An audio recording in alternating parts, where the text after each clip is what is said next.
Welcome back to the channel, guys. Today we'll be talking about the top 10 supports in War of Divisions. But before jumping into that immediately, I do want to talk about the previous one that I did come out with. I feel like it did pretty well, and I made a post pretty much talking about the new uploading schedule that I do want to try and implement into the YouTube channel. So if you're somebody who does enjoy top 10s, I do feel like that the new schedule is going to be more so catered toward making videos and trying to keep my streams or just anything that involves other games outside of the channel. But if you want more information on that in depth, like I said, check out the post. It's definitely pretty much, explaining everything that I feel like you would need to know. I also want to say that, hey, if you're not subscribed to the channel, now is an excellent time to definitely, try and join. I try to, definitely keep everything up to date. Starting to finish up the whole moving process, so I will be trying to get more videos out more consistently. And little things like subscribing and liking the video definitely will help me want to get more videos out sooner. So like I said, man, just definitely show your support. It would definitely be appreciated. And maybe there's a character that you may be interested in that is a support character and you kind of wonder what my opinion is on them. I will leave that other video connected to this one at the end, because chances are I probably already talked about them and mentioned them in some form or fashion. So yeah, that's probably already covered. But there is a chance that I probably didn't mention every single character. So if there's somebody that you maybe want my opinion on, feel free to ask me in the comment section. We can chat, and I'll give you my opinion on whoever it is that you feel like I need to go over. There also will be no honorable mentions, and I feel like for characters that I already previously covered, I'm not really going to be going super in-depth about them. I'm just going to really just try and go over small key points, reasons why I feel like they are in the place that they are in. And with that, I hope you enjoyed the video, and let's get started. And as you can see on the screen, coming in at number 10, we have Lemire. Once again, she is somebody that I did previously mention. The main reason why she is here is mainly because of the guard Hastia. I feel like that's just a really unique skill to her, very similar to Titus's skill. And if your team is set up properly, she will be able to get this off on both units. You probably want her to be the slowest out of all of them. And then after that, you probably just want her to go into Quicken. The only thing I will say is that you probably 9 times out of 10 want to use her as White Mage just to give her that ability to have more heals. And in my opinion, I probably would just turn off the Protect and Shell stuff, just because you really don't want her to be too tied up. You have to have her prepared to definitely be able to heal whenever it calls for it. And honestly, she feels more like a cost 70 than a cost 80. So I do feel like her cost is something that's playing a part as far as her being lower on the tier list.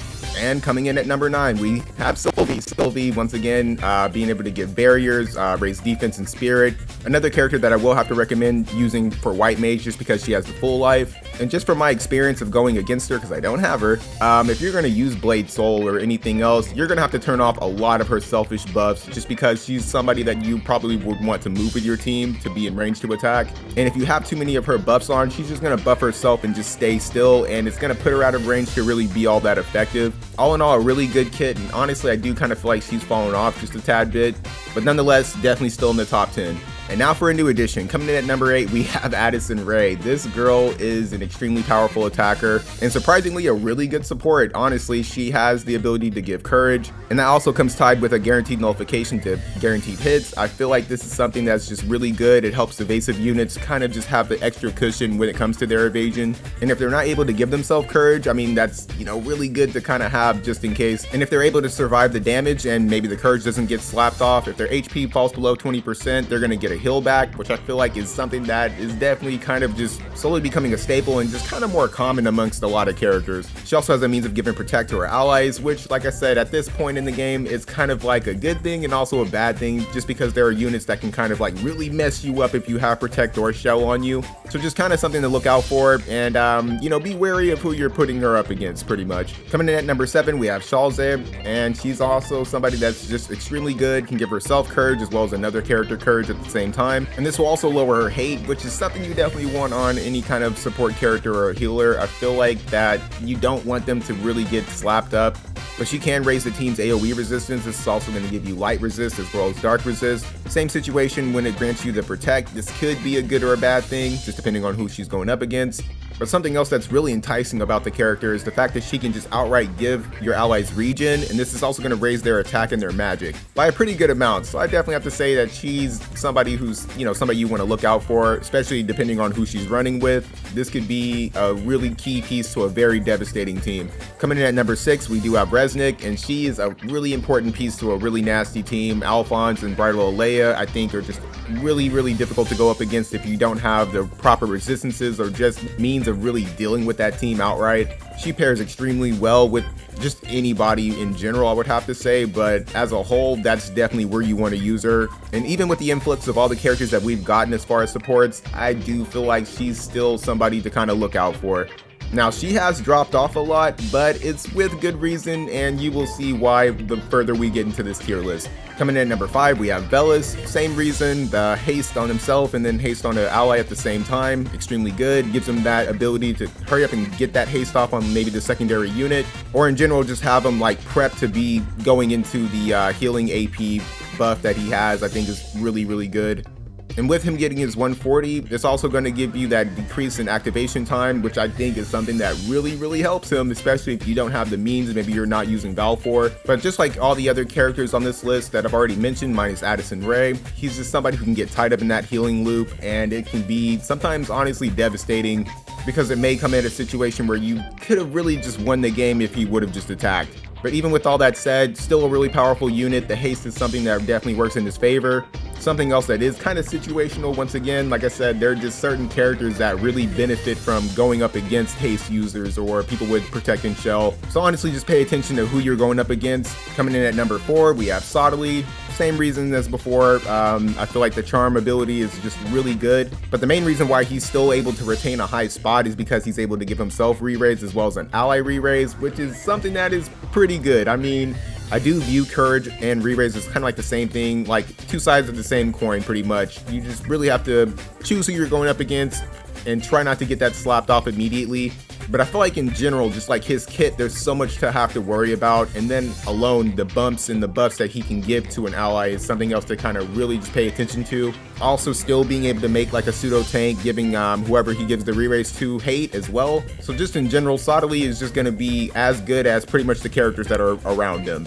And now we are getting into the top 3, and Reena is honestly very deserving of this spot.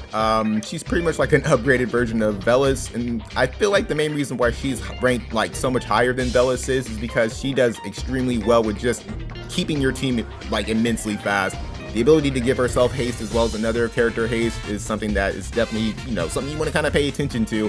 Her heal also is going to be able to give agility, so if they have the haste still on, you know, or maybe it got slapped off, she can still give a heal and just keep your team immensely fast. And when you think of characters like Bradley, I mean, he's somebody who will really benefit from that. And just in general, going up against her, Bradley, and Dialdo, I just feel like is so annoying. It's really hard to combat sometimes if you don't have the proper means of dealing with them. Outright, probably just the best free character that they've given out so far. She has a really good sub main job, something that you may want to consider using just for reinvigorate alone. But as a whole, I probably feel like you're better off using Rimroar Keeper. It's something that's going to give her more tankiness going up against physical units, and having a defense bump for the allies is something else that you kind of want to pay attention to. Even though that defense pin and spirit pin are a thing, in general, if you have more defense or more spirit, I mean, it's giving them more to have to penetrate through. So the higher your defense and your spirit are, the better off your team is going to be able to deal with these kind of things. Now, if you've made it this far into the video, you have to leave a like, man. Like at this point, I mean, I was able to keep your attention this long.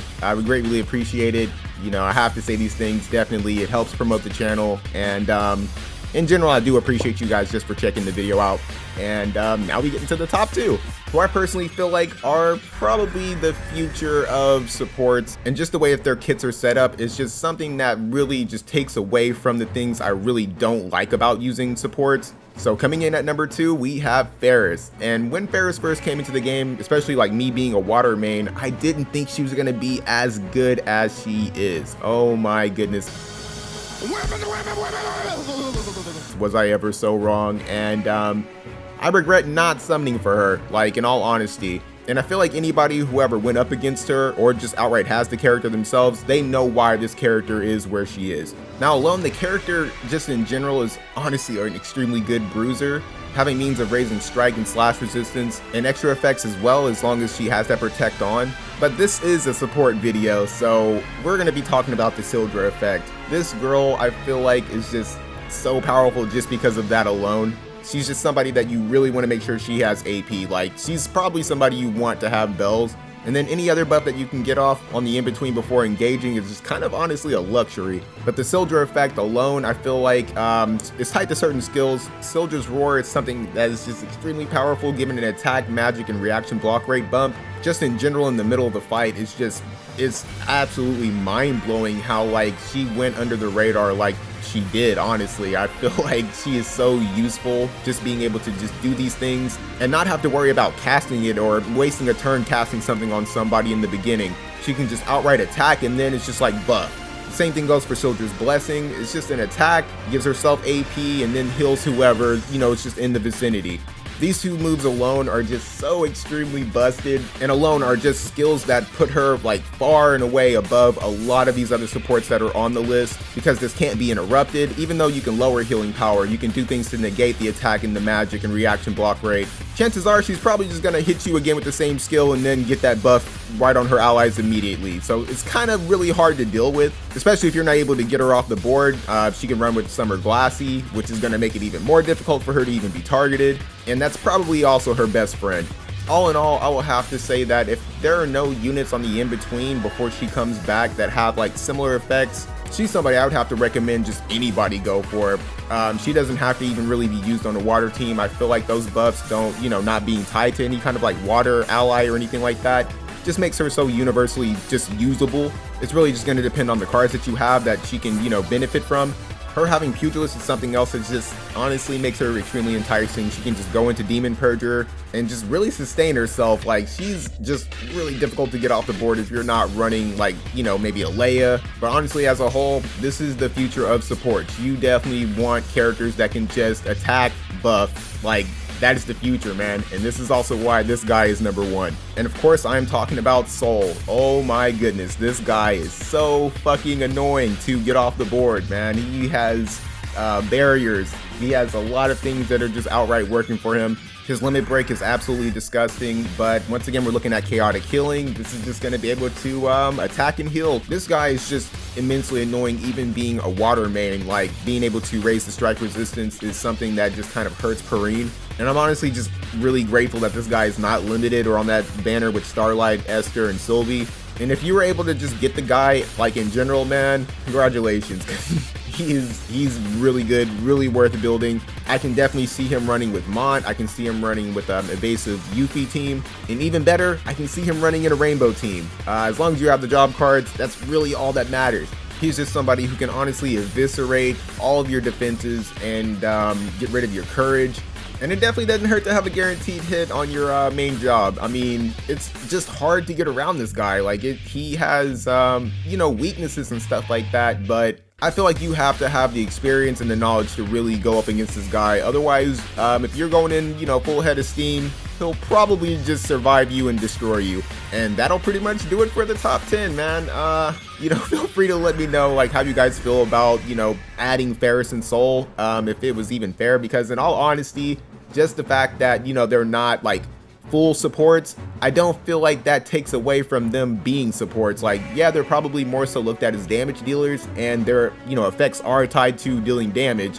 And maybe you view that as like, oh, they shouldn't be on this list. I honestly thought that over, and I feel like that makes them just superior supports in my eyes. Like I said, once again, I don't like the healing loop that characters like Velis, Resnick, Shalze even can like kind of get caught up in. And I would rather just outright have characters that can just stay in the midst of the fight, be attacking, being effective, and also just getting extra effects off of their attacks. I feel like that is just extremely way more valuable, and honestly just makes them jack of all trades. But definitely let me know how you guys feel about the list. Let me know how you would have ranked these characters, and let me know if I was missing anybody.